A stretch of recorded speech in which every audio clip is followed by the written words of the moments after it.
ஸ்ரீயஸ்பதியான ஸ்ரீமன் நாராயணுடைய கடாட்சத்தாலும் ஆச்சாரனுடைய அனுகிரகத்தாலும் இந்த ஜூமில் கிட்டத்தட்ட இன்னொரு வாரத்தில் நாம் 4 வருஷத்தை கம்ப்ளீட் பண்ண போகிறோம். இதில் இன்றைக்கி நாம் பார்க்க போகிறது 108 திவ்யதேச வைபவங்களில் 101வது திவ்யதேசமாக திரு பத்ரிகாசிரமம். இந்த பத்ரிகாசிரமம் அப்படின்னாலே திவ்யதேசங்கள் ஒன்றுமே உயர்ந்த திவ்யதேசங்கள் தான். அதுலேயும் பத்ரிநாத் அப்படின்னா பகவானுடைய இருப்பிடத்தில் நம்ம சிவனாக இருந்தாலும் விஷ்ணுவாக இருந்தாலும் 2 பேருக்குமே ஏற்றம் தரக்கூடிய இடம் இமயமலை. விஷ்ணு அப்படின்னா திருப்பார்கடல்னு சொல்லலாம், சிவன் அப்படின்னா இமயமலைன்னு சொல்லலாம். ஏன்னா சிவனுக்கும் விஷ்ணுவுக்கும் ஈக்குவலான இடங்கள் இருக்குது இமயமலையில். அப்படி சிறந்ததொரு இடம்தான் பத்ரிகாசிரமம். இந்த பத்ரிகாசிரமம் அப்படின்னு சொல்கிறான். இப்போது பெங்காலில் சொல்கிறது இல்லையா, அந்த மாதிரி பெங்காலில் வேவெல்லாம் அவள் பேன்னு சொல்லுவாள். இதில் இப்போது வேன்னு சொல்கிறா. இங்கே அவள் வேவ பேன் சொல்லுவா, இவள் பேவ வேன் சொல்கிறா. பத்ரிகாசிரமத்தை பத்ரிகாசிரமம் அப்படின்னு, பத்ரிகாசிரமம் பத்ரிநாத், பத்ரி விஷால், இப்படி பல பெயர்களில் அழைக்கப்படக்கூடிய திவ்யதேசம். மிக அழகான ஒரு திவ்யதேசம். அப்படியே மலைகளால் சூழப்பட்ட ஒரு திவ்யதேசம். ஒரு பக்கத்திலே ஆடு ஓடக்கூடிய திவ்யதேசம். இந்த இமாலய பகுதியில் ஹரித்வார், ரிஷிகேஷ் கேள்விப்பட்டிருப்போம். அந்த ஹரித்வாரிலிருந்து கிட்டத்தட்ட ஒரு 280-275 கிலோமீட்டர் தொலைவில் இருக்கக்கூடியது ரிஷிகேஷ். தேவப்பிரயாகை, ஸ்ரீநகர், ருத்ரப்பிரயாகை, கர்ணப்பிரயாகை, நந்தப்பிரயாகை, இந்த பிரயாகை 5 பிரயாகை இருக்குது. ஜோஷிமட் அடுத்தது நம்ம பார்க்க போகிறோம். அந்த ஜோஷிமட்டுடைய அதுவும் ஒரு திவ்யதேசம் தான். இப்போ நாம் அடுத்தது பார்க்க போகிறது கடிநகர், திருக்கண்டம் எனும் கடிநகர். அதற்கடுத்து ஜோஷிமட், திருப்பிருதி அப்படின்னு சொல்லக்கூடிய ஜோஷிமட். எல்லாமே அந்த வழியில் இருக்கக்கூடிய திவ்யதேசங்கள். அலக்கானந்தாவனுடைய கரையில் இருக்க திவ்யதேசம் மிக அற்புதமான திவ்யதேசம். பத்ரி நாராயண பெருமாள் கிழக்கு நோக்கி அமர்ந்த திருக்கோலம். ஒரு விசேஷம் உண்டு, அரவிந்தவல்லி தாயார். ஏன்னா நம்ம பார்த்துருப்போம், கிட்டத்தட்ட கேரளாலேயே தாயாருக்கு தனி சன்னதியோ அல்லது வடக்கே பல இடங்களில் தனி சன்னதி தாயாருக்கு இல்லை, இங்கே தனி சன்னதி இருக்குது. அரவிந்தவல்லி தாயார் தப்த குண்ட தீர்த்தம், அங்கே இருக்கக்கூடிய தீர்த்தம் தப்த குண்ட தீர்த்தம். அதாவது அந்த இடம் பூரா பனி சூழ்ந்த இடம், ஆனால் அங்கே ஒரு வெந்நீர் வரக்கூடிய ஒரு தீர்த்தம். தப்த காஞ்சன விமானம், தப்த குண்ட தீர்த்தம், தப்த காஞ்சன விமானம், பத்ரி விக்ஷம். பத்ரி அப்படின்னா இலந்தை மரம்னு அர்த்தம். இதில் ஒரு விசேஷம் என்னன்னா, மகாலட்சுமி அப்படின்னு நாம் சொல்லச்சே உதாரணங்கள் பல சொல்லுவோம். ஆற்றுல மகாலட்சுமி இந்த நம்மளுக்கு சுற்றி போடுறதுன்னு சொல்லுவாள். பல ஆற்றுல உண்டு. அதில் சுற்றி போடச்சே சில பேர் உப்புன்னு சொல்ல மாட்டார். ராத்திரி வேளைகளில் அதை சர்க்கரைன்னு சொல்லுவாள். வெண் சர்க்கரை, வெள்ளை சர்க்கரைன்னுவா. அதை சுற்றி போடுறது உண்டு. ஏன்னா அதுக்கு மகாலட்சுமிக்கு உள்ள தகுதி, அந்த மகாலட்சுமி வாசம் செய்கிறாளாம் உப்பில். அந்த மாதிரி இலந்தை மரத்திலே மகாலட்சுமி வாசம் செய்யக்கூடிய இடம். காமதேனு மகாலட்சுமி வாசம் செய்யக்கூடிய இடம். இப்படி பல விஷயங்கள் இருக்குது. மகாலட்சுமி பூவில் எடுத்தோம்னா தாமரைப்பூ மகாலட்சுமிக்குன்னே உகந்ததான தாமரை புஷ்பம். இந்த திவ்யதேசம் பலருக்கு பிரத்யட்சமான திவ்யதேசம். பெரியாழ்வாராலும் திருமங்கையாழ்வாராலும் அங்கலாசாசனம் செய்யப்பட்டது திவ்யதேசம். ஏற்றி மரத்திழில் ஞான விளக்கை இருளனைத்தும் மாற்றினவர்க்கு ஒரு கைமாறு மாயனம் காணகில்லான் அப்படின்னு சாதிக்கிற மாதிரி ஆச்சாரியனுக்கு பேர் உதவி செஞ்சது. ஏன்னா நமக்கு சில விஷயங்கள் கண்ணுக்கு நேர தெரியும், சில விஷயங்கள் தெரியாது சுவாமி. உதாரணத்துக்கு காயின் எடுத்துப்போமே, அந்த காயில் ஒரு சைடு பார்த்தா பின்னாடி சைடு தெரியாது, ஒரு சைடு மாதிரி அடுத்த சைடு இருக்காது இல்லையா? நோட் அப்படி தானே, நோட்டாகட்டும் காயினாகட்டும், அந்த திருப்பி பார்த்தாலும் தெரியும். அதனால் காயினில் பின்னாடி இல்லைன்னு நம்ம சொல்லிட போகிறோமா? இல்லை, நம்மளுக்கு தெரியாது, நம்மால் பார்க்க முடியாது. நம்முடைய முதுகை நம்மால் பார்க்கவே முடியாது. யாராவது ஃபோட்டோ எடுத்து காமிச்சாதான் உண்டு. அந்த மாதிரி பல விஷயங்கள் நம்மால் பார்க்க முடியாத, தெரிந்து கொள்ள முடியாத, அறிந்து புரிந்து கொள்ள முடியாத விஷயங்கள் பல விஷயங்கள் இருக்குது. மெயினாக சொல்லணும்னு நம்ம எங்கேருந்து எங்கே போகிறோன்னு யாருக்குமே தெரியாது. பெரிய பெரிய ஞானிகள் எவ்வளோ பேர் இருக்கா, எல்லாரும் சொல்கிறாங்க கருட புராணத்தில் இருக்குது, அந்த புராணத்தில் இருக்குது, அந்த புராணத்தில் ஒன்றும் இல்லை. கண்டவர் விண்டதில்லை, விண்டவர் கண்டதில்லை, எதுவுமே தெரியாது. அந்த மாதிரி இங்கே நரநாராயணர்கள் பகவான் தானே ஆச்சாரியனாகவும் தானே சிஷ்யனாகவும் இருந்து உபதேசம் செய்த இடம். இப்போ இதே மாதிரி ஒரு உபதேசம் தான் பகவான், நான் ஒரு 2 வாரத்துக்கு முன்னாடி சொல்லியிருப்பேன், நம்முடைய இது ரெகுலராக கேட்டுனர்வாளுக்கு தெரியும். இது பகவான் ராமன் கிருஷ்ணர் அவதாரம் எடுத்த மகாவிஷ்ணு மட்டுமில்லை, சிவனும் இதை உணர்த்த வேண்டி, அரூபம் சுரூபத்தை உணர்த்த வேண்டிதான் விநாயகரையும் முருகனையும். அது ஒரு பெரிய கதை இல்லையா, அந்த கதையை பார்த்தோம். அதுவும் அரூபம் சுரூபம் தான். இந்த உலகத்துக்கு 2மே தேவை அப்படிங்கிறது உணர்த்த வேண்டியது தான். அந்த மாதிரி நமக்கு தெரியாத விஷயங்கள் பல விஷயங்கள் இருக்குது. அந்த அடுதல ஒரு விஷயம் இங்கே கீதாச்சாரியனாக நரநாராயணன் அர்ஜுனனாகவும் அவன் தான் இருந்தான். மகாவிஷ்ணுவாகவும், அதாவது கீதையை உரைத்தவனாக ஆச்சாரியனாக இருந்தவனும் அவன்தான்.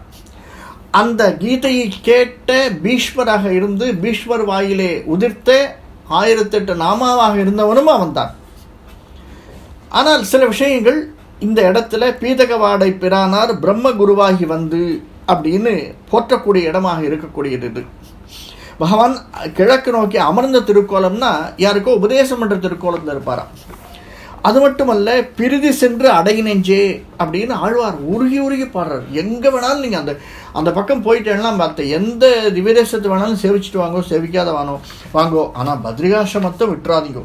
அவ்வளவு அற்புதமான இடம். தயவு செஞ்சு அந்த இடம் போயிட்டு வந்திருக்கோம். மது உண் வண்டு பண்டுகள் பாடும் மதன், அவ்வளோ ரம்யமாக இருக்கக்கூடியது. அந்த வண்டுகளே எப்படி வெறிகொள் வண்டு அப்படிங்கிற ஆழ்வார் பெரிய திருமொழியில் முக்தர் சமகானம் பண்ணுமா போலே அப்படிங்கிற ரொம்ப வாழை பாயும் தன் தடம் சூழ் வதறி, வாழை பாயும் வாழை நீர் பாயக்கூடியது, வாழை மீன்கள் பாயக்கூடியது. அந்த இடத்துல வாழை மீன்கள் பாயுமா அப்படின்னா எப்படி இருக்கக்கூடிய இடம் அது பார்த்துக்கோங்க. வாசம் மல்கு தன் துழாய் ஆன் வதறி, எப்பயும் துளசி வாசம் வீசிக்கொண்டே இருக்கக்கூடிய இடமா அந்த இடம்.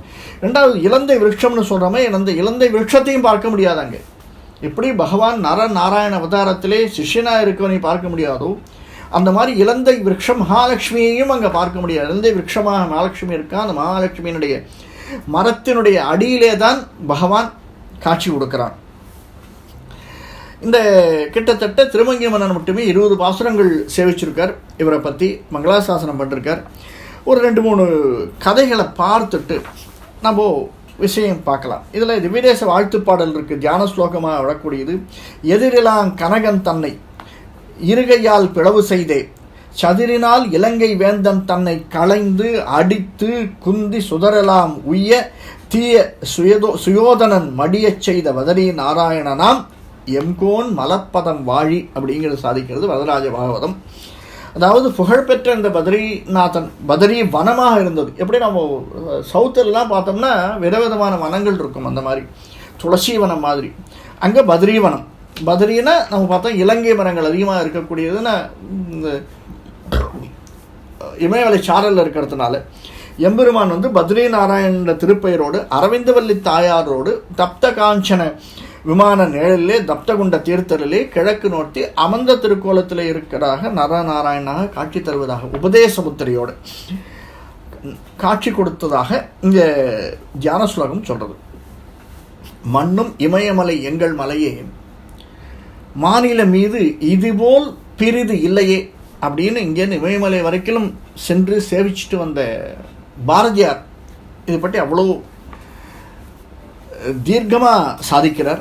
இந்த மரங்கள் பெருமானுக்கு லக்ஷ்மி அப்படின்னா லக்ஷ்மி பல விதங்களில் இதில் பார்த்தோம்னா மகாலட்சுமி தாயாராக பகவானுடைய கூடவே இருந்தாலுமே ஒரு 10 மாதங்கள் பிரிய வேண்டிய ஒரு சூழ்நிலை சீதையாக பிறந்து, அப்போ சீதை அசோகவனத்தில் சொல்லச்சே எப்படியெல்லாம் சொல்கிறா. தன்னுடைய மனதில் இருக்கக்கூடிய அத்தனையும் யார்கிட்ட சொல்கிறதுன்னு தெரியல. ஏன்னா ஒரு தகுந்த ஆச்சாரியன், ஆஞ்சநேயரை உருவப்படுத்துகிறவா எப்படி சொல்லுவா, நம்முடைய ஆச்சாரிய புருஷெல்லாம் ஆஞ்சநேயர் ஒரு ஆச்சாரியனாகத்தான் உருவப்படுத்துவார். யார்கிட்ட சொல்கிறது? மகாலட்சுமி தன்னுடைய மனக்குமுறலை சொல்லணும்னா அதுக்கு ஒரு பாத்திரம் வேணும் இல்லையா? பாத்திரம் அறிந்து பிச்சை இடணும். நம்ம பிச்சை இடுறது கூட அது தகுதியானவனான்னு பார்த்து சொல்லணும். சாதாரணமாக எந்த விஷயத்தையும் யார்கிட்டையும் சொல்லிட முடியாது. பல விஷயங்களை யார்கிட்டையுமே சொல்ல முடியாது. மனசுலேயே வச்சுன்னு குமர வேண்டி தான். பல வயசானவாளுக்கு தெரியும். நம்மளுக்கெல்லாம் பல விஷயங்கள் சின்ன பையனாக இருந்தால் சொல்லிடலாம். ஒரு 30-40 வயசுலேருந்து இளமை இருக்கும், கொட்டிடலாம். ஆனால் 60 வயசுக்கு மேலே ஆச்சுன்னா நிறைய விஷயங்களை சொல்ல முடியாது. ஒரு 10% 15% தான் வெளியிலேயே சொல்ல முடியும். அப்படியாக நாமளே நினைக்கச்சே மகாலட்சுமி எப்படி நினைப்போம்? அந்த இடத்துல மகாலட்சுமி ஆஞ்சநேயர்கிட்ட பல விஷயங்கள் சொல்கிறார். நம்ம அதை கம்பராமாயணத்தை ரொம்ப டீட்டெயில்டாக பார்த்தோம். அந்த மகாலட்சுமி சொல்கிறது, அப்படிப்பட்ட மகாலட்சுமி இந்த இடத்துல நிழலாக இருக்கார், நிழல் கொடுக்கும் மரமாக இருக்கிறார். என்ன தாத்பரியம்னா, மகாவிஷ்ணு கூடவே இருக்கணும் சுவாமி, அவ்வளோதான் மகாலட்சுமி. அதில் மார்பில் இருக்காளா, தலையில் இருக்காளா, கையில் இருக்காளா, கரத்தில் இருக்காளா, கராகிரே வசதயலட்சுமி அப்படின்னு கரத்தில் இருக்காளா, எப்படி இருக்கான்னு தெரியாது. எப்படியாவது மகாவிஷ்ணு கூடவே இருக்கணும். நரநாராயணனாக அவதாரம் எடுத்து வழிகாட்டி இந்த உலகம் உய்வதற்காக செய்ய வேண்டும் அப்படின்னு சாதிக்கிறார். இந்த இடத்துல லக்ஷ்மி நரசிம்மனுக்கு தனி சந்நிதி இருக்கு. சுற்றி பெருமாளை சேவிச்சுட்டு சுற்றி வரைச்சே, ஆகாரங்களை சுற்றி வரைச்சே தெரியும். ஆழ்வாராதிகளுக்கு இருக்கு, ராமானுஜருக்கும் ஸ்ரீமத் வேதாந்த தேசியருக்கும் தனித்தனி சந்நிதிகள் ஸ்தாபிச்சிருக்கா. அந்த இடத்துல ஒப்பற்ற சந்நிதிகளாக இருக்கக்கூடியது. ராமனுக்கு தனி சந்நிதி இருக்குது. இன்னொரு பெரிய விசேஷம் இங்கே என்னென்னா, கருடாழ்வானுக்கு நமக்கு தெரியும், கருடாழ்வாருக்கு சந்நிதி இருக்கும், அது தெரியும். நரநாராயணருக்கு சந்நிதி இருக்குது. ஆனால் இங்கே குபேரனுக்கும் சந்நிதி இருக்கான். இங்கே தான் நம்ம பார்த்துருப்போம், எங்கே திருமலையில் பார்த்துருப்போம். சந்நிதியாக இல்லை, திருமலையில் பகவானை சேவிச்சுட்டு வெளியில் வரைச்சே அந்த உண்டியலுக்கு முன்னாடி குபேரன் இது பார்த்த இடம் இருக்கும். இந்த இடத்துல குபேரனுக்கு தனி சந்நிதியாக இருக்கிறது அப்படின்னு சாதிக்கிறார். முக்கியமாக நாரதருக்கும் உத்தவருக்கும் வழிகாட்டியாக இருந்தவர் இந்த நாரதர். அப்படின்னுச்சு சப்த ரிஷிகள்னு சொல்லுவோம். இந்த சப்த ரிஷிகள் என்ன பண்ணுவான்னா, ஒவ்வொரு யுகம் 4 யுகங்கள் இருக்கு இல்லையா, ஒவ்வொரு யுகத்திலையும் மாறுவா. அதே மாதிரி தான் இந்திரனும். ஒரே இந்திரன் கிடையாது, ஈவன் பிரம்மனே ஒரே பிரம்மன் கிடையாது அப்படின்னுவார். பிரம்மனுடைய பிள்ளையாக நாரதர் இருந்தாலுமே நாரதருக்கு வித்தியாசமான ரூபங்கள் உண்டு அப்படின்னு. இந்த நாரதர் ஒரு காலத்தை திருஷத்வதி அப்படிங்கிற ஒரு நாட்டில் விஷ்ணு மனஸ் அப்படின்னு ஒரு அந்தணன் இருந்தானா. இந்த அந்தணனுக்கு விஷ்ணு ரதி அப்படின்னு ஒரு பையன், குழந்தை, மகன் பிறந்திருக்கான். இந்த மகன் வேதசாஸ்திர பயிற்சி, அந்தணன் இல்லையா, தான் கற்றுக்கொண்டதை தன்னுடைய குழந்தைக்கு கற்றுக்கணும் அப்படிங்கிற ஒரு பெரிய அபிலாஷை அந்த காலத்தில் இருந்தது, இந்த காலத்துலையும் இருக்குது. ஆனால் சில பேர் கற்றுத்தருவா, சில பேரால் கற்றுக்கொள்ள முடியும், சில பேரால் முடியாது. காலதேச வர்த்தமான சூழ்நிலைகள் நம்மளால் சாத்தியம் இல்லாமல் இருக்குது. அதே மாதிரி இந்த தந்தை அந்த காலத்திலே நினைக்கிறான், தன்னுடைய குழந்தைக்கு தான் விஷ்ணுரத்திக்கு தன்னுடைய அத்தனை ஞான செல்வத்தையும் கொடுத்துட்டு போகணும். ஆனால் அந்த குழந்தை அதற்கு எடுத்துக்கொள்வதாக இல்லை, வேதசாஸ்திர பயிற்சி செய்வதாக இல்லை. எப்பயுமே தன்னுடைய நண்பர்களோடு அரட்டை அடித்துக்கொண்டு பாடிக்கொண்டு ஆடிக்கொண்டு அப்படியே வாழ்க்கை, அதுதான் வாழ்க்கை, அதுதான் இளமை என்று நினைத்து கொண்டிருக்கிறது. இவன் என்ன பண்ணிடுறான், இவனுக்கு எப்போ தான் புத்தி வரப்போகிறது அப்படின்னு சொல்லிட்டு அந்த பையனை வெளில அனுப்பிச்சிடுறான். தப்பு. இருந்தாலுமே காலத்தின் சூழல் நாம் என்ன நினைக்கிறோன்னு தெரியும். அதில் ஒரு அழகான, அந்த கதையில் ஒரு முக்கியமான ட்விஸ்ட் ஒன்று இருக்குது. பகவான் நினச்சான்னா எதுவுமே நம்மகிட்ட கொடுத்துருவான் சுவாமி. எதையுமே அவனால் நமக்கு கொடுக்க முடியும். அவன் கொடுக்கல அப்படின்னா வேறு யாராலையுமே கொடுக்க முடியாது. அதை மட்டும் தெரிஞ்சுக்கோங்க. வேறு எந்த இடத்துல எவ்வளோ கேட்டாலும் சரி கிடைக்காது. அவன் நினச்சாதான் நமக்கு கிடைக்கும். ஆனால் அவன் கொடுப்பதை யாராலும் தடுக்க முடியாது. அது நல்லது இருந்தாலும் சரிதான், மற்றது இருந்தாலும் சரிதான். ஏற்றுக்கொள்வதற்கு மனம் சித்தமாக இருக்க வேண்டும். அதனால தான் பெரியவா சொல்லுவாள், எப்பயும் நல்லதையே நினச்சின்று அப்படின்னு. அந்த மாதிரி இந்த வேதசாஸ்திர பயிற்சி செய்யாமல் இருக்கக்கூடிய தன்னுடைய மைந்தனை வெளில போ அப்படின்னு சொல்லிட்டான். இந்த பையன் இளமை இருக்குங்கிறதுனால அந்த பையனை வெளில வந்துடுத்து. ஆற்ற விட்டு வீட்டை விட்டு வெளில வந்த உடனே நிர்மலமாக என்ன பண்ணுறது, நிர்ஹேதுக கிருபை அப்படின்னு சொல்கிறாளாம். அதாவது பகவானுடைய கிருபைங்கிறது எப்படி வேணாலும் இருக்கும், எந்த சமயத்தில் இதை வந்து சேரும்னு சொல்ல முடியாது. இப்போது நம்ம T20 மேட்ச் பார்க்குறோம். T20 மேட்ச் உதாரணமாக ஒரு 200 ரன் அடிக்கணும் அப்படின்னா 18 ஓவர் வரைக்கும் கிட்டத்தட்ட ஒரு 160 ரன் அடிச்சிடலாம் 18 ஓவருக்கு. 2 ஓவரில் 40 ரன் அடிக்க முடியுமா அப்படின்னா anything is possible in this world அப்படின்னு ஒரு வார்த்தை. எதுவுமே சாத்தியம். 36 70 ரன்னுக்கு மேலே வேணால் அடிக்க முடியாமல் இருக்கலாம். ஒரு ரீசனபிளாக நம்ம நினச்சி பார்த்தோம்னா ரீசனபிள் இருக்கக்கூடியது சாத்தியமாகத்தான் இருக்கு. அதையுமே அடித்து வின் பண்ணுறவா இருக்கா. அந்த மாதிரி இந்த கிருபை என்ன பண்ணுறது, பகவான் வீட்டை விட்டு வந்தவொடனே இவனுக்கு ஒரே ஒரு எப்படி ஒவ்வொரு சூழ்நிலையிலும் ஒவ்வொருத்தருக்கும் பகவானுடைய கிருபை இருந்ததோ அந்த மாதிரி இந்த பையனுக்கும் ஒரு கிருபை இருந்தது. பிச்சை எடுக்க ஆரம்பித்தான். பிச்சை எடுத்தாலுமே, வீட்டை விட்டு பிச்சை எடுத்தாலுமே அந்த எம்பெருமானுடைய கருணை அவன் கூடவே வந்துன்றது. அவன் பக்தி சுவை ததும்ப பாடிக்கொண்டு ஆடிக்கொண்டு.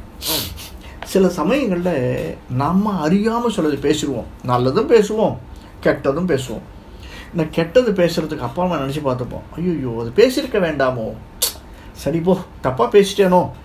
நம்ம ரியலைஸ் பண்ணுறவாளாக இருந்தால் அன்றைக்கி ராத்திரியோ இல்லை 2 நாள் கழிச்சோ, இல்லை போன மாதம் நான் இந்த இடத்துல வாரத்தில் உட்காந்து பேசியிருக்க வேண்டாம், சரி விடுங்க அப்படின்னு தோணும். அடுத்த நாமே கரெக்ட் பண்ணிப்போம். அதுதான் மெச்சூரிட்டி அப்படின்னு சொல்கிறது. அதே மாதிரி நல்லது பேசினா பற்றியா நான் சொன்னேன் அது கரெக்டாக நடந்து போச்சு அப்படின்னும் ரியலைஸ் பண்ணுறது உண்டு. அந்த மாதிரி இந்த குழந்தைக்கு என்னென்னா, ஒரு பாடி ஆடுற போது அந்த அப்பாவனுடைய கிருப்பை, இவனுக்கே இவன் செய்த நன்மைகள் எல்லாமே சேர்ந்து பகவானுடைய நாமத்தை பாடி ஆடி பிச்சை கேட்கணும் அப்படின்னு. இதை பார்த்த உடனே அந்த இசைக்கு பகவான் உருகிடுறான். பகவான் உருக்கி பத்ரி நாராயணனாக இவனுக்கு காட்சி அளிக்கிறானா. காட்சி அளிக்கிறதோடு இல்லை, உனக்கு என்ன வரம் வேணும்னு கேளுன்னு கேட்குறானா. இந்த குழந்தை என்ன கேட்குறது பாருங்க. அந்த சமயம் ஸ்பான்டேனியஸ் அப்படின்னு சொல்லுவோம். ஒவ்வொரு சமயமும் நமக்கு இருக்குது. இப்போ நம்ம மூச்சு விடுறது வலது நாசி வழியாக மூச்சை இழுத்து இடது நாசி வழியாக விடும்போது, இடது நாசி வழியாக மூச்சை இழுத்து வலது நாசி வழியாக விடுறோம். இது ஒரு 24 நிமிடங்களுக்கு ஒரு முறை ஒரு நாழிகை பொழுது அப்படின்னு சொல்லுவாள். மாறிக்கொண்டே இருக்கிறது. அந்த சந்தர்ப்பங்களில் நாம் செய்யக்கூடிய செயல்கள் வலது நாசியும் போது இடது நாசியும் போது வெவ்வேறாக இருக்கக்கூடியது, நல்லவை கெட்டவை அதற்கேற்ற மாதிரி நடக்கக்கூடியதுன்னு பெரிய ஐய வச்சிருக்கா. அந்த மாதிரி இந்த குழந்தை என்ன கேட்குறான், பகவானே வந்து கேட்கச்சே அதுவும் அவனுடைய எழுதி வச்சது தான். பகவான் இதை கேட்கணும்னு அவனே தானே எழுதி வச்சிருக்கான். அந்த ஞானத்தை கொடுத்தவனும் பகவான் தான். நாரதர் என்ற புனித பெயரை பெறறானாம். நாரம் அப்படிங்கிறதுனால நாரதர் அப்படின்னு இந்த புனித பெயர் அவனுக்கு கிடைக்கிறது. அதாவது எப்போ பார்த்தாலும் பாடிக்கொண்டே இருக்கணும். சர்வஜம், எல்லாவற்றையும் அறியக்கூடிய பேரறிவு. இப்படி கேட்குறான் பாருங்க. எளிதாக சொல்லக்கூடிய வலிமை. நம்ம கற்றுண்டா மட்டும் போகாது, அதே மற்றவர்களுக்கு போய் சேர்ற மாதிரி சொல்லணும் இல்லையா? அதை தானே பல ப்ரொஃபஸர்ஸ் டீச்சர்ஸ் செய்கிறான். பல பேர் கற்றுக்கிறா. ஸ்கூலில் படிக்கிறவா, காலேஜில் படிக்கிறா, அத்தனை பேரும் டீச்சர் ஆகிடுறாளா, ப்ரொஃபஸர் ஆகிடுறாளா? இல்லையே. ஒரே ஆச்சாரியர்கிட்ட பல சிஷ்யர்கள் இருக்கா. எல்லா சிஷ்யர்களுமே திரும்பி ஆச்சாரியர்களாவோ அதை சொல்லக்கூடிய உபன்யாச கர்த்தர்களாவோ ஆடுறாளா? இல்லை. இவர் கேட்குறார் என்னன்னு, எனக்கு அந்த பேரோட சர்வஜம் அப்படிங்கிறது வேணும், அந்த சர்வ சக்தம் வேணும், அந்த சர்வ சக்தியை மற்றவர்களுக்கு சொல்லக்கூடிய எடுத்து சொல்லக்கூடிய யோகித்துவம் வல்லமை எனக்கு வேணும். அந்த வல்லமை நான் வந்து எடுத்து சொல்லச்சே அது எப்படி இருக்கணுமா, பக்தி பூர்வமாக இருக்கணுமா. பக்தி பூர்வமாக இருந்தாலும் அதை விட இன்னொன்று கூட கேட்குறார், இசை சம்பந்தப்பட்டதாக இருக்கணும். ஏன் தெரியுமா? இவன் அப்பா நினச்சா இல்லையா, தான் பிள்ளைக்கு ஒரு பெரிய ஞானத்தை கொடுக்கணும், வேதசாஸ்திர பயிற்சி கொடுக்கணும், வேதசாஸ்திர பயிற்சி கொடுக்கணும்னு அனதரும் சதாசர்வ காலமும் தன்னுடைய பையனை பற்றி நினச்சிட்டு இருந்து அதே வேவ்லெங்து பையனுக்கு இம்ப்ளிகேட் ஆகிடுறது. அதனால் இவன் என்ன கேட்குறான், எனக்கு அந்த வரங்கள் வேணும்னு. இவன் பாடிக்கொண்டும் ஆடிக்கொண்டும் இருந்ததில்லாத பாட்டு சம்பந்தமாகவும் கேட்குறான். அதே சமயத்தில் பக்தி உணர்வோடு இருந்தாலும் பக்திசோடு சேர்ந்ததாக உன்னை இசையில் பாடக்கூடிய வல்லமை உடையதாக எப்பொழுதும் உன்னையே நினச்சிட்டு இருக்கணும் கிருஷ்ணா, எனக்கு வேறு என்ன வேணும். அந்த சமயத்தில் ஒரு சின்ன ரியலைசேஷன் வருது பாருங்க. அதுவும் பகவானுடைய கிருபை தான். இதை நம்ம இந்த ரியலைசேஷனை 2-3 விஷயத்தில் பார்த்துருப்போம். ஒன்று, ஆஞ்சநேயர் வந்து ராமர்கிட்ட பேசச்சு, அதே ஆஞ்சநேயர் சீதாதேவிகிட்ட பேசச்சு, சீதாமாகிட்ட பேசச்சு. எந்த பக்குவம்! சீதைக்கே ஒரு மனம் ட்விஸ்ட் ஆகிற போது அதை எப்படி பக்குவமாக சொல்ல வேண்டும். நாம் இப்படி நினச்சிட்டோமோ, மண்டோதரியை பார்த்து சீதை நினச்சிட்டோமே, சீச்சி இது தப்பு அப்படின்னு தோணுன்னு ஆஞ்சநேயர். அதே மாதிரி இந்த இடத்துல நாம் இவ்வளோ நாள் அப்பா சொன்னால் கேட்கவே இல்லை, யாரும் சொன்னார், பெரியவாள்லாம் சொன்னார், கேட்கல. ஆச்சாரியன் சொன்னார் ஆரம்பத்திலேருந்து, நம்ம கொஞ்சம் தான் கற்றுட்டோம், முழுதாக கற்றுட்டு போடான்னு சொன்னார், கேட்கல, வெளில வந்துட்டோம் அப்பாவனுடைய இதனால. ஆனாலும் பகவானே எனக்கு அது வேணும், அன்னைக்கு நான் அதை கேட்டுக்கல, இன்னைக்கு எனக்கு வேணும், நீ எனக்கு கூட அப்படின்னு பகவான்கிட்ட கெஞ்சி கேட்குறாங்க. அதனால் நாரம் என்றால் தண்ணீர்னு பொருள். அந்த தண்ணீர் கங்கை இருக்கு இல்லையா, கங்கை நீரை பெருமாள் அர்ப்பணித்ததுனால நாரதர் அப்படின்னு இசைவாணனாகி எல்லா இடத்திலும் சுற்றி தெரியக்கூடியவனாக, எந்த இடத்துல அவனுக்கு அருள் கிடைச்சதுன்னா இந்த பத்ரிகாசிரமத்தில் அருள் கிடைச்சது. இந்த இடத்திலே அவனுக்கு அருள் கிடைச்சதுனால இந்த இடம் பகவான் தோன்றின இடமாக இருந்ததுனால இந்த இடத்த, இந்த ஆசிரமத்தை, ஆசிரமம் அப்படின்னு நாம் இருந்து அருளை பெறக்கூடியது. சிம்பிளாக சொல்லணும்னா ஆசிரமம்னா என்ன சுவாமி, ஒரு ஆசிரமம் கட்டின்னு இருக்கா அப்படின்னு சொல்லுவோம் இல்லையா. எங்கள் வனத்தில் வந்து தண்டகாரண்டல் வந்து ஆசிரமம் கட்டினான். எதுக்கு ஆசிரமம் கட்டினா, நடந்து வந்துட்டே இருந்துவா ஒரு இடத்தில் அமர்ந்து தன்னைத்தான் உள்ளே பார்க்கக்கூடிய இடம் தான் ஆசிரமம். ஆசிரியிக்கக்கூடிய இடம் ஆசிரமம். எதை ஆசிரியிக்கணும், உள்ளே இருக்கக்கூடிய பகவானை ஆசிரியிக்கணும், அதான ஆசிரமம். அந்த ஆசிரமம் தான் இவன் கேட்குறான். யாரு, இந்த இடமாக இருக்கக்கூடியது மகாமுனியாக மாறி அருளை சொரிந்தவன் ஒரு இடமாக பகவான் அவதாரம் பண்ணின இடம். அதனால பத்ரி ஆசிரமமாக இந்த இடம். ஏன்னா இறந்தை மரங்கள் சூழ்ந்து மகாலட்சுமியினுடைய கடாட்சம் எனக்கு இருந்ததுனால இந்த இடம் பத்ரிகாசிரமாக கொள்ளப்படுகிறது அப்படின்னு கதை. இதில் இன்னொன்று, சந்திரகுப்தன் அப்படின்னு ஒரு வாணிகன். இவனுக்கு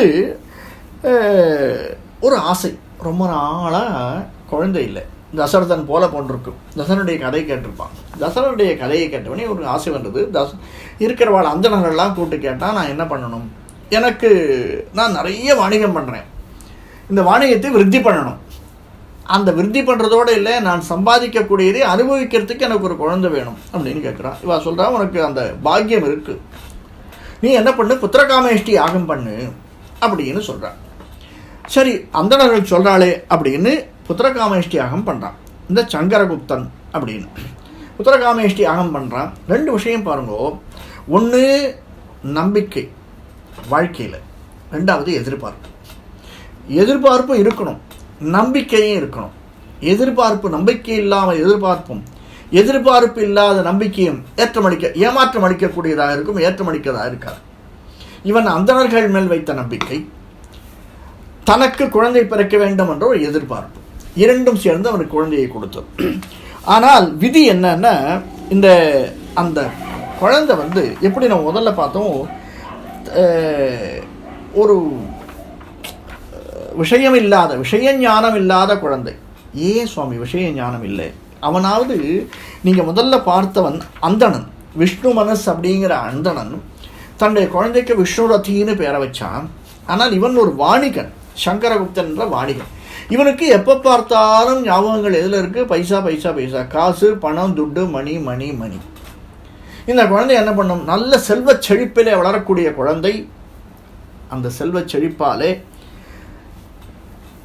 வழி தவறி போயிடுறான் அந்த குழந்தை மாதிரி. ஆனால் வழி தவறி போனவன் இந்த பகவானுடைய ஞானம் இருக்கு, பகவானுடைய ஞானம் இருக்கிறதுனால கெட்ட சகவாசத்தில் போனாலுமே தனக்கு யார் அறிவுரை சொன்னாலும் ஆச்சாரிய ஸ்தானத்தில் இருந்த அந்தணர்களை கூப்பிட்டு, என்னுடைய குழந்தைக்கும் நீங்கள் சொல்லுங்க, நான் சொன்னால் என்னுடைய குழந்தையை கேட்க மாட்டான். இது சகஜம் தானே. வாதியார்கிட்ட போய் நாம் சொல்லுவோம் இல்லையா, ஸ்கூலுக்கு போனால், நான் சொல்லுங்கோ, அவன் சரியாக இது பண்ணுறதில்ல, ஆற்றுக்கு வந்தால் அவன் உட்காந்து எப்போ பார்த்தாலும் விளையாடிகிட்டே இருக்கான், டிராயிங் ஏதோ பெயிண்டிங் பண்ணி டிராயிங் பண்ணிகிட்டு இருக்கான், குழந்தையோட உட்காந்து எப்போ பார்த்தாலும் கேட்ஜெட் பண்ணிட்டுருக்கான். நீங்கள் சொல்லுங்க, இதெல்லாம் பண்ணக்கூடாது, முடிச்சுட்டு பண்ணிடான்னு நீங்கள் சொல்லலாம், அவன் கேட்பான். நாமளே வாதியார்கிட்ட சொல்லி கொடுக்குறோமா இல்லையா? அந்த மாதிரி இந்த அந்தணர்கிட்ட அவன் சொன்னால் நீங்கள் சொன்னேன்னா அவன் கேட்பான். சங்கரகுப்தன் அப்படின்னு தன்னுடைய குழந்தையை பற்றி அந்தணர்களுக்கு சொல்கிறான். அந்தணர்களும் வழிப்படுத்துவது தான் அந்தணர்களுடைய வேலை. அதே மாதிரி இந்த குழந்தையை கூப்பிட்டு சொல்கிறான். அந்த குழந்தை கேட்குறது ரியலைசேஷன், அந்த குழந்தைக்கு ரியலைஸ் பண்ண புரியுறது. ஆமாம், சரி நான் என்ன பண்ணணும் சொல்லுங்க. இதோ இந்த இடத்துல நீ இந்த வனாந்தரமாக இருக்கக்கூடிய இடம், லக்ஷ்மி கடாட்சம் உள்ளக்கூடிய இடம், இங்கே இடத்துல பத்ரிநாதன் இருக்கான், அவனை போய் பெருமாளை சேவி அப்படின்னு அவனுடைய வரலாறு சொல்கிறார். இதுக்கு முன்னாடி சொன்ன வரலாறு, ஒரு பகவான் வந்து கீழே இறங்கி வந்து நாரதர் அப்படின்னு ஒரு இவனையே மாத்திர வரலாறு உண்டு. அதனால் நீயும் போய் பெருமாள்கிட்ட கேளு, நீ இந்த உலக சுகங்களை எல்லாம் கொஞ்சம் அனுபவிச்சுட்ட, இது போரும் உனக்கு, இதற்கு மேலும் நீ போனீங்கன்னா வழி தவறி ரொம்ப தூரம் போயிடுவேன், நீ பகவான்கிட்ட வேண்டுன்னு சொல்கிற. அதே மாதிரி இந்த குழந்தை பகவான்கிட்ட வேண்டுறது. இந்த குழந்தை இங்கே வந்து வேண்டி உஞ்சதுனால வாழ்வை தெளிவு பெற செய்தது இந்த குழந்தை அப்படின்னு இந்த இடத்துல இன்றைக்கும் அந்த கதை சொல்லப்படுகிறது. திருத்தி பணிகொள்வான் அப்படின்னு ஆழ்வார் சாதிப்பார். அந்த மாதிரி திருத்தி தான் செய்யக்கூடியதை செய்து மேன்மை அடையக்கூடிய இடம் இந்த பத்ரிகாசிரமம் அப்படின்னு சொல்கிறது. இதற்கடுத்து நமக்கு தெரிஞ்ச ஒரு கதை, ஜனமேஜயன் அப்படின்னு தெரியும். ஜனமேஜயன் பெரிய மாமன்னன். ஆச்சாரிய புருஷன் ஆல்சோ. இந்த ஜனமேஜயன் என்ன ஆச்சு? ஜனமேஜயன் நீங்கள் அகைன் ஒரு பெரிய ராஜா, பணம் இருக்குது, சம்பத்து இருக்குது, செல்வம் இருக்குது, யாரும் அடைய முடியாத பதவி இருக்குது. இதெல்லாம் இருந்தால் என்ன தோணும்? அதிலே பார்த்த மாதிரி கெட்ட வழியில் செல்ல தோணும். இவனால் விதியை வெல்ல முடியல. இவன் ஆச்சாரிய புருஷன் இருந்தால் இருந்தாலுமே அவள் சொல்கிற போது சரின்னு கேட்டுப்பான். அந்த பக்கம் போனோடனே மற்ற விஷயங்கள் ஈடுபட ஆரம்பிச்சிடுவான். பெண்ணாசையில் ஈடுபட்டு அதனால் இந்த யாராவது புத்தி சொல்ல வந்தாலேக்கு ஒரு கோபம் வந்துடும். யார்? ஜனமேஜயனுக்கு. எனக்கு யார் நீ புத்தி சொல்கிறது? தான் ஒரு அரசன் என்ற ஆணவம் வந்தால் எடுத்து கொண்டுடுவான் அவளை. யாராவது புத்தி சொல்ல வந்தால் அவளை இருக்கிறதே இல்லை, அவளை அழித்து விடுவது அப்படின்னு 18 அந்தணர்களை அழித்தான். 18 அந்தணர்களை அழிச்சிட்டான். ஆனாலும் ஒவ்வொரு சமயமும் பண்ணுற போது மனசு கொஞ்சம் உள்ளுக்குள்ளே குத்தும். அந்த அகங்காரம், ஈகோ அது வர்றபோது டக்குன்னு நம்ம ஏதாவது பண்ணிவிடுவோம், யாரையாவது ஏதாவது சொல்லிவிடுவோம். ஒரு சின்ன விஷயம், ஸ்பர் ஆஃப் த மொமெண்ட் அப்படின்னு இங்கிலீஷில் சொல்லுவாள். ஒரு சிறு மணி துளி தான், நாழி வேண்டாம். கெட்ட செய்கிறதுக்கு ஒரு மணி துளி போகிறோம், நல்லது செய்கிறதுக்கு ரொம்ப நாழியாகும். பாலில் விஷத்தை ஒரு நிமிஷத்தில் கலந்துடலாம். ஒரு நிமிஷத்தில் டக்குன்னு காலால் கட்டிட்டோம்னா பால் கூட கொட்டிடும், ஒரு அண்டா பால் கொட்டிடும். ஆனால் அந்த பாலை நாம் எடுக்கிறதுக்கு எத்தனை மாடு, எத்தனை பசுக்களிடம் எவ்வளோ நேரம் செலவழித்து அந்த பாலை நாம் கறக்க வேண்டும் இல்லையா? ஒரு நிமிஷம் போயிடும். அந்த மாதிரி இவனுக்கு நம்ம யாரோ ஒருத்தர் தடுக்கிறானேன்னு கோபம் வருது. ஆனாலும் அப்பப்போ ஒரு சின்ன ஞாபகம் வந்துடும். ஏன்னா அவன் பகவானிடம் ஈடுபாடு கொண்டவன், வியாச மகரிஷிக்கிட்ட ஒரு பெரிய பக்தி பாராட்டக்கூடியவன். அதனால் வியாசர் சொல்கிறார், ஜனமேஜயா நீ நிறைய தவறு பண்ணிட்டதெல்லாம் போரும், இதற்கு மேலே நீ பண்ணினா தாங்க மாட்ட அப்படின்னு. அவனுக்கு ஒரு ரியலைசேஷன் வருது. இந்த 18 பேரை கொன்றதுக்கு எவ்வளோ வருஷங்கள் ஆயிருக்கு இல்லையா? ஒரு 20-25 வருஷத்துலேருந்து 35 வருஷம், ஒரு 10 வருஷம்னு வச்சுக்கோங்களேன். 10-12 வருஷத்தில் அவனுக்கும் மெச்சூரிட்டி வந்திருக்கும். தான் செய்த தவறையும் உணர்ந்துட்டான். 2 விஷயத்தில் பார்க்கணும். பகவான் ஒருத்தனை திருத்தணும், பகவான் ஒருத்தனை கொடுக்கணும்னு நினச்சான்னு வச்சுக்கோங்களேன், எப்படியாவது கொடுத்துட்றான். நாம் எவ்வளோ சிரமப்பட்டாலும் பிரயத்தனப்பட்டாலும் நமக்கு கிடைக்கிறதில்ல. அந்த மாதிரி ஜனமேஜயனுக்கு கொடுக்கணும்னு அவன் டிசைட் பண்ணிட்டான். வியாசர் மூலியமாக சொல்கிறான், போரும் நிறுத்து. இந்த சினிமாக்கள்லாம் சொல்லுவா இல்லையா, போரும் நிறுத்து, செய்கிறது போரும் அப்படின்னு. அந்த மாதிரி வியாசர் சொன்னோடனே எனக்கு ஒரு டக்குன்னு ஒரு சேஞ்ச் ஆஃப் மைண்டு. சரி அடியே, நான் என்ன பண்ணணும் அப்படின்னு கேட்குறான் வியாச மகரிஷிக்கிட்ட. வியாசர் சொல்கிறார், இதிகாச புராணங்களை அவனுக்கு எடுத்து சொல்கிறார்.